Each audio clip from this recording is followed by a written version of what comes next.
সম্প্রতি ভারতে আশ্রয় নেওয়া আওয়ামী লীগের সাবেক সেতুমন্ত্রী ওবায়দুল কাদের, স্বরাষ্ট্রমন্ত্রী আসাদুজ্জামান খান কামাল, শেখ তন্ময় বাহারউদ্দিন, জাহাঙ্গীর কবির নানক, শেখ সেলিম সহ আওয়ামী লীগের বেশ কয়েকজন রাজনৈতিক নেতার সঙ্গে গুরুত্বপূর্ণ আলোচনায় অংশগ্রহণ করতে ভারত সরকারের সর্বোচ্চ নিরাপত্তায় দিল্লি থেকে উড়িষ্যায় পৌঁছান শেখ হাসিনা।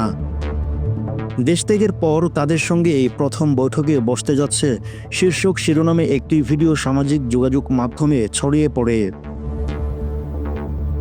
আজ বৃহস্পতিবার রিউমার স্ক্যানার টিমের অনুসন্ধানে জানা যায়, প্রচারিত ভিডিওটি সাম্প্রতিক সময়ে ভারতের সাবেক প্রধানমন্ত্রী শেখ হাসিনার সঙ্গে বৈঠকের জন্য আওয়ামী লীগ নেতাদের ভারতের ওড়িশায় পৌঁছানোর কোনো ঘটনা নয়, বরং এটি 2024 সালে পাকিস্তানের পাঞ্জাবের মুখ্যমন্ত্রী মরিয়ম নেওয়াজের কঠোর নিরাপত্তার মেয়াদ চান্নতে পৌঁছানোর দৃশ্য।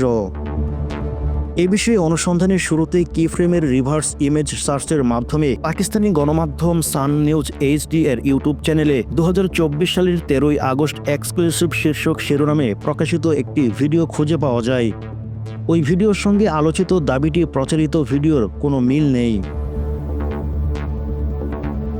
সুতরাং 2024 সালে পাকিস্তানের ভিন্ন ঘটনার দৃশ্যকে সাম্প্রতিক সময়ে ভারতের শেখ হাসিনার সঙ্গে বৈঠকের জন্য আওয়ামী লীগ নেতাদের ভারতের ওড়িশায় পৌঁছানোর দৃশ্য দাবিটি প্রচার করা হচ্ছে, যা সম্পূর্ণ মিথ্যা হিসেবে প্রমাণিত হয়।